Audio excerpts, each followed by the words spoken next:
Hey there you lot, welcome back to Fat Glenn's Fish. The subject of today's video, and this is going to be part one of a little series because it's a big subject, is I'm going to be replacing a rack. This entire rack on my left shoulder here is coming out.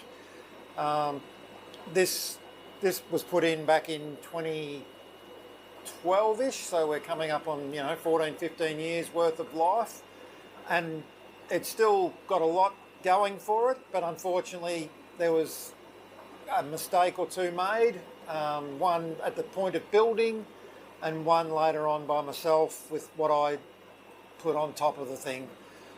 I'm going to pass on the learnings, and we're going to be replacing the structure with the build the same as what we have on the right hand side here.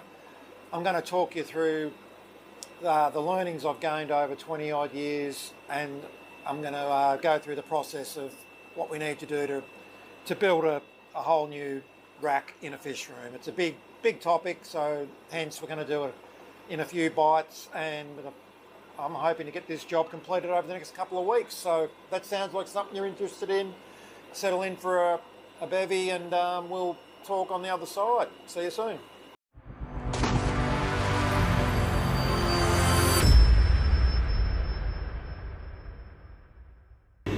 Alrighty, this is the rack that's going to be the subject of our series of videos, as mentioned in the intro. This was built in around 2012 by a family member. I won't name him, but guess that it's a male family member, and did a great job for me back in the day, and it stood up really well for the best part of 12 or so years until a couple of years ago when I made a bit of a mistake. But there's a couple of issues with this rack. It's for just background on it, it's about 4.8 meters long. We've got four 1.2s on top, 4 footers, and they're jammed together. There's no leg going through up there, so we've got a 20 odd centimetre void at the end. The 4.8 metres underneath comprises a 4 foot down the far end and 4 3-foots, so it's about 4.8 metres of tank plus the width of the legs, which brings you up to about 5.04 metres long from one end to the other. It's got 14 tanks in it currently, and I'm going to be doing a little reconfigure as a result of this job, and we're going to we'll end up back with the same number of tanks, but I'm going to end up with 4 footers across the bottom 2 rows, and we'll have 5 of the best 3 footers that are left, because these are old tanks and there's some patching and whatnot involved, and we'll make a little multi-purpose 2 foot tank to go on the end here for various jobs. So that's all the sort of stuff I'm going to talk about later on through the build. Now, this timber is standard pine framing timber. It's there's no treated pine in here, and what we'll notice if we look a bit closer down low, this is just timber straight onto the floor, and it's as dry as a chip down there. There's absolutely no issues with any rot along the front edge here, as opposed to the trouble that I've had all the way throughout with this particular shed, where the timber on the back wall has always been a problem, and basically it just comes down to the best air circulation happens in the centre of my room, so that if I do have a spill, it generally dries up pretty quickly. I've got fans running around the room. So my first sort of point of recommendation is you don't need to spend the money on treated pine. If you've got a reasonably well ventilated fish room, even with the humidity, the timber will stand up pretty well.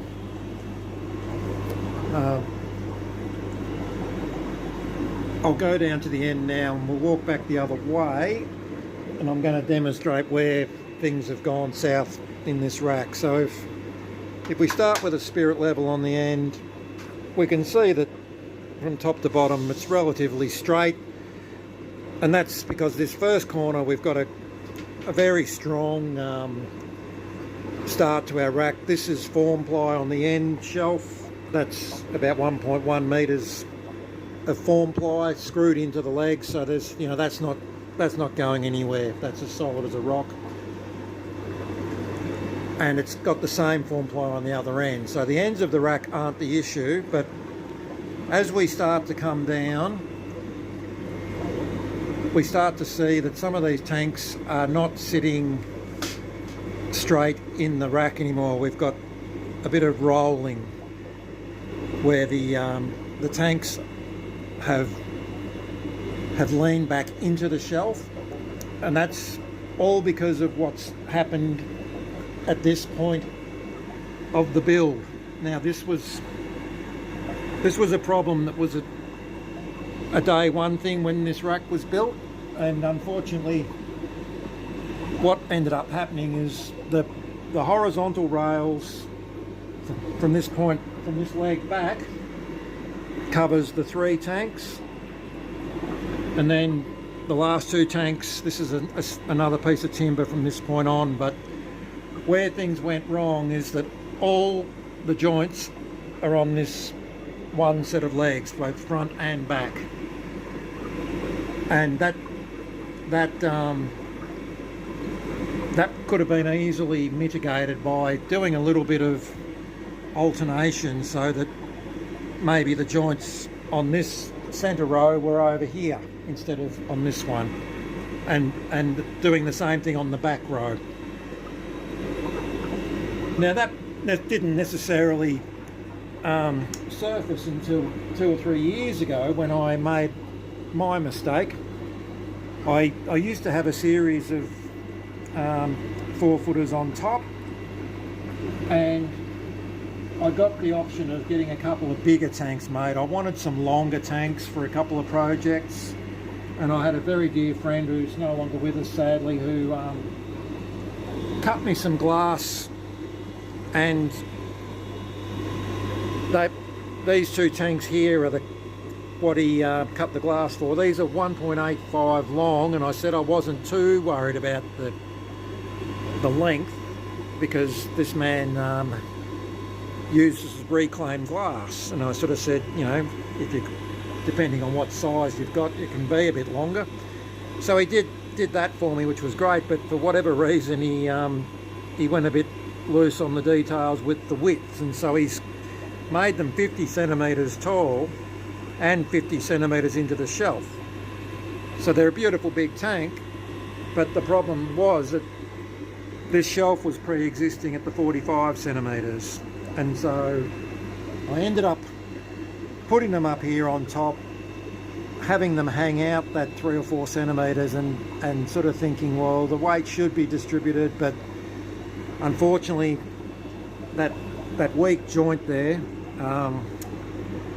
didn't stand up to it, and it basically caused instability in the shelf. And yeah, as you can see, like, some of these tanks have moved a long way, and what's happened is that the twisting in the shelf has caused pretty much the first 3 on top and bottom and middle rows of these 3-footers have all leaked because they've been under a bit of pressure. None of them have cracked, but they've all leaked, and the thing that's got me having to do this job now is, we can see on the floor, the algae stains actually the remnants of the last time one of these leaked, which I fixed. But now we've got another tank there. You can see we've got a water level drop, so we're down 5 or so centimetres, and it stopped leaking now, so we've gotten past the depth where we're going to lose more water. But if I can get down on the ground here, might be a bit hard to see down the back, but that leg in there is absolutely rotten. So what I didn't recognise a few years ago is that I must have had a very slow leak in the back corner of one of these tanks, which was all sort of that leg going. Hello, Henry! Hello! And of course I didn't get onto it, so now we've got a leg at the back that's rotten and everything's twisted and out of sorts. Now you might ask why I don't just pull it apart and replace that leg. I sort of asked myself the same question, but I want to reconfigure with some new tanks that I've acquired, and we're going to just do the whole thing in one big job. So that's where we're at. We're replacing this build with a very similar build that on the other side, but the biggest learning I can offer you is building the thing on this brick. So this whole rack on the back wall is the longest rack I've got, 7.2 meters long, and it's basically floating. It's all just standing on those bricks, and that's been in place for about 4 years now, and it has not moved a millimetre. I have no moisture whatsoever underneath, as long as I've got a ventilation fan blowing the dry air underneath. We're safe as houses. So that's where we'll leave it, Henry, until the next bit. Back in a tick. Right, so we've discussed the core job at hand. We're replacing, I'm at the other end now, so this rack with a build like this. This now puts me in what I call the sort of planning phase. Obviously, you've got to have a pretty comprehensive, well laid out plan in place for a big job like this.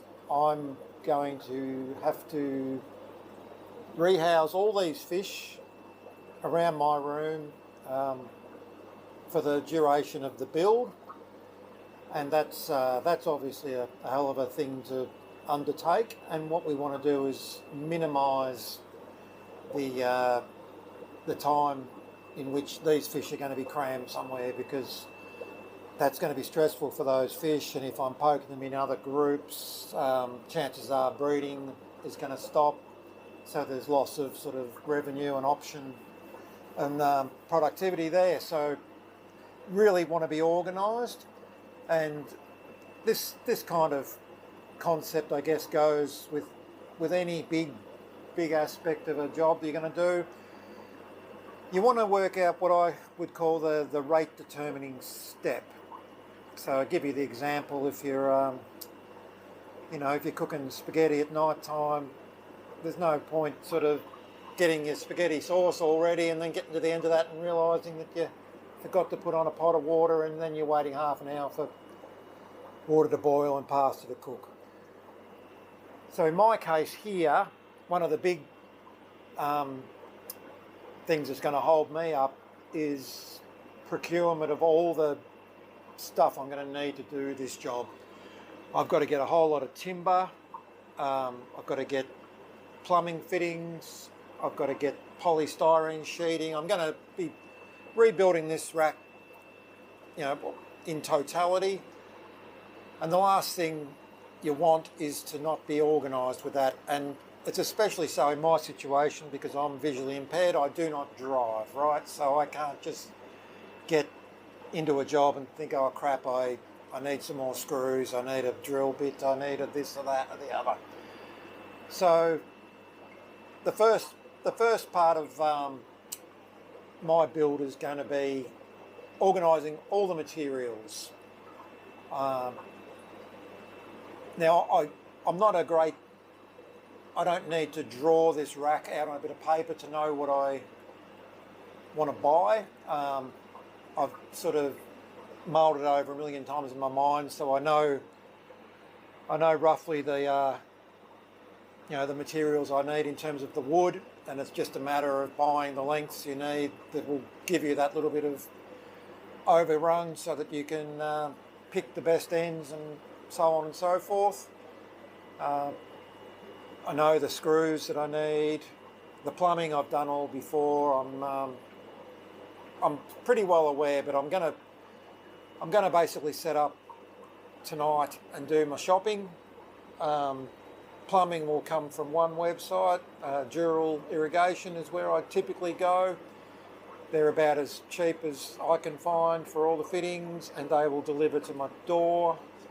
The other thing forgot to mention, it's Monday today, and I'm heading over to Victoria tomorrow for 3 days away with some mates. We're going down to Warrnambool to the Race Week Carnival to talk crap and have some beer and have a lot of fun. So my plan is to get my online ordering done tonight, so that by the weekend I'm hoping my plumbing will all be here.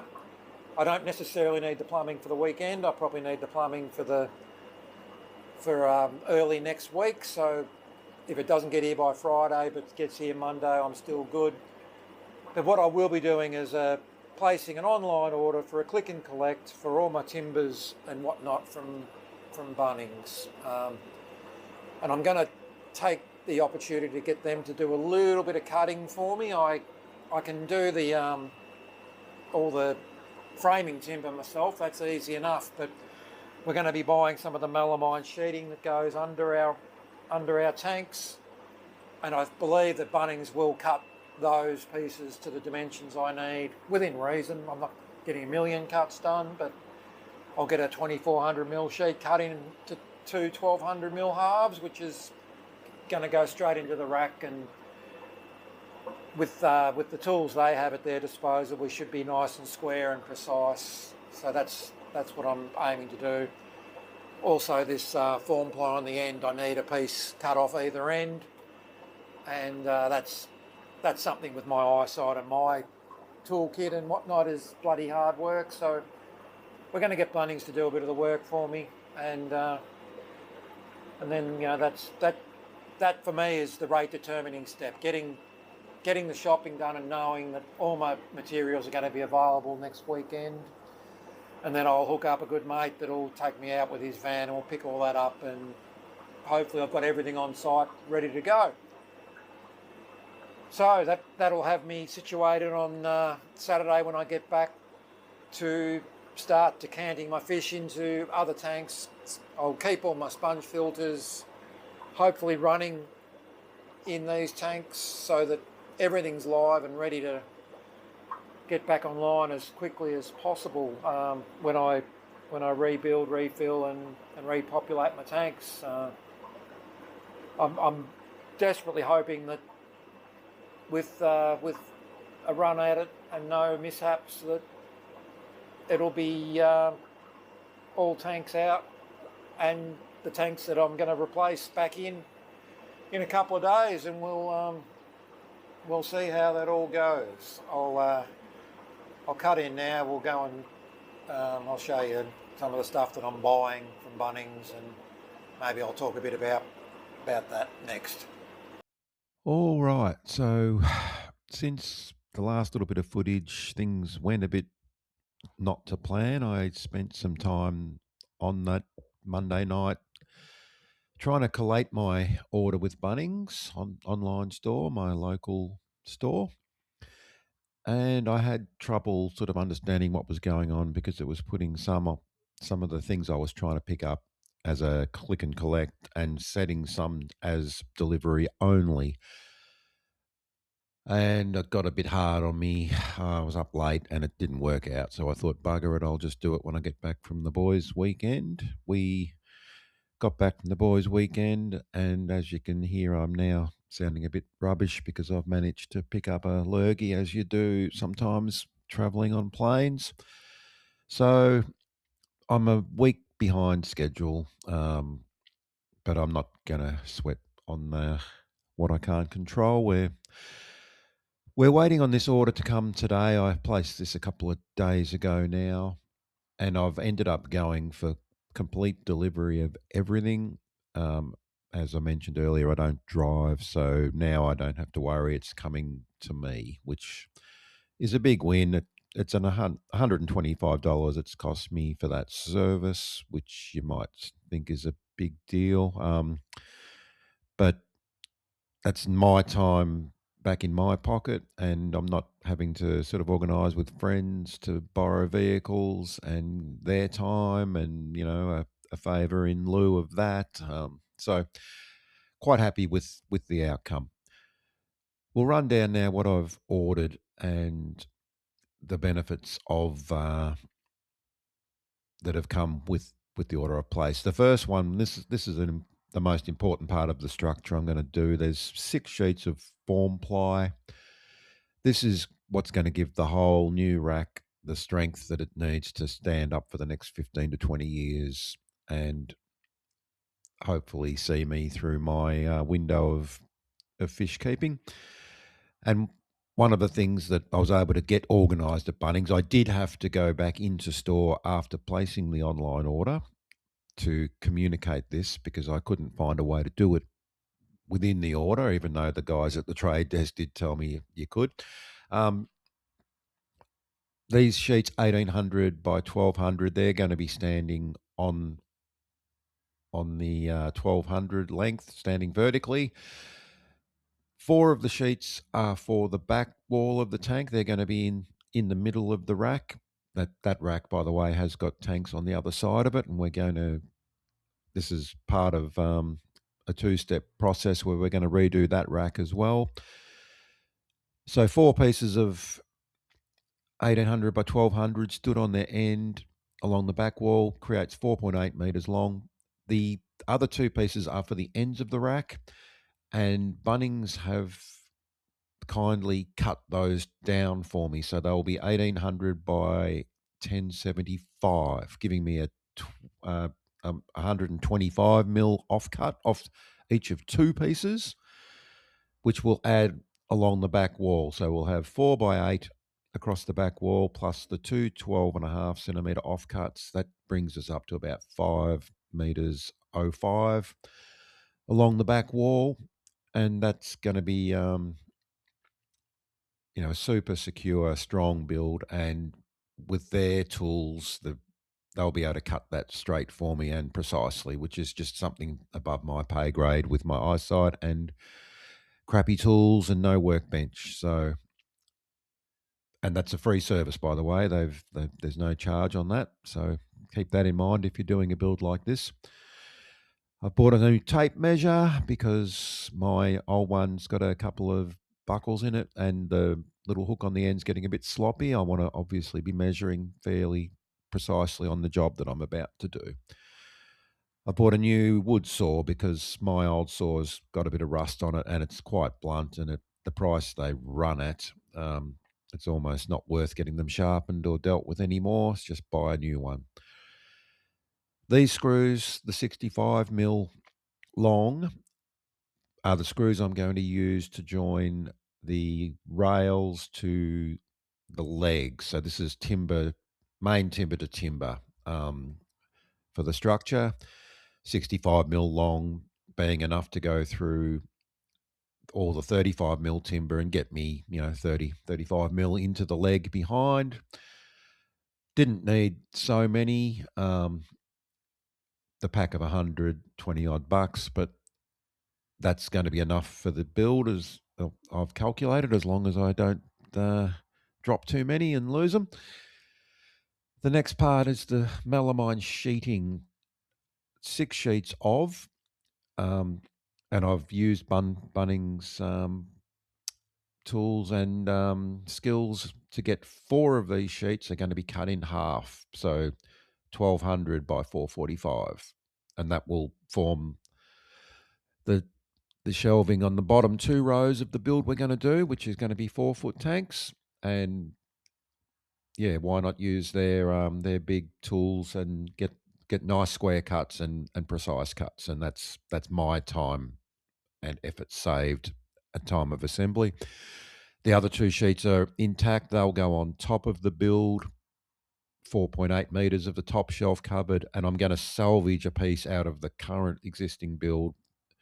A piece of 25 I'll cut off and I'll have a go at that because it's not something you're going to see. It'll be underneath the tank on the top shelf to bring us up to that 5.05 meters of length on the top shelf. Okay, the next timbers are 70 by 35 are these are for the horizontal rails. Now, the in the current build out there, I'm going to be able to salvage 6 pieces of timber to get me from the end to the middle leg, but the other 6 pieces were going to be too short. So I've bought 6 new pieces. Ideally, I would have loved 2.5 meters long, but they don't sell it in that length. Everything's usually in multiples of 30 centimeters. So 2.4 wasn't going to be quite long enough.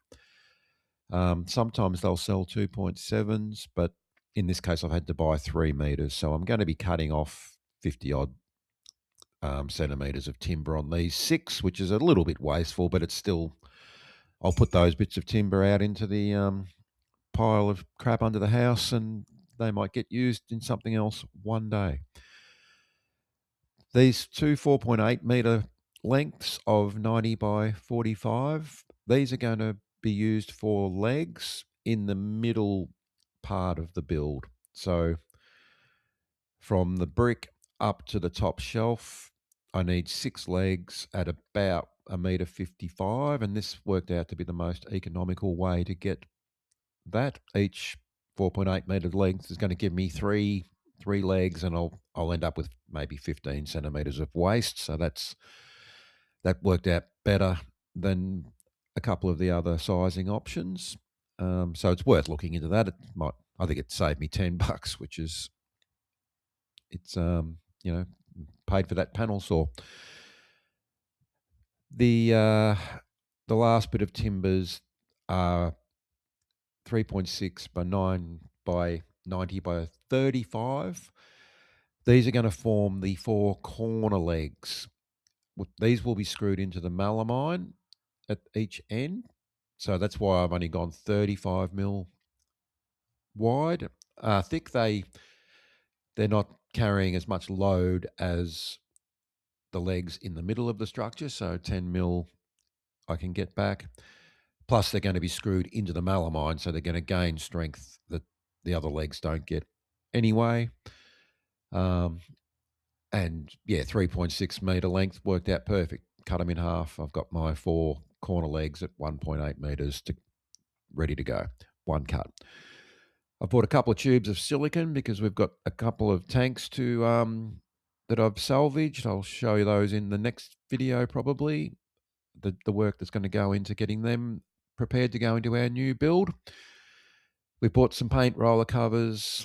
I couldn't find single packs. I've bought 3. I'll be using one of these to paint the tanks that we've just discussed that I'm going to be putting in the new build.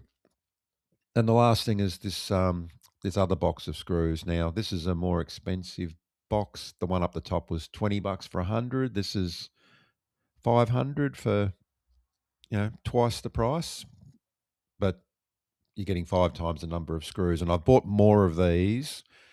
These will be used for screwing the melamine sheets onto my rails. Plus, I'll be using a lot of these in the subsequent build, the next rack that we're going to do later on. I'll be using the bulk of these screws then. So that's our Bunnings order. We topped out at $1,000 worth of gear here.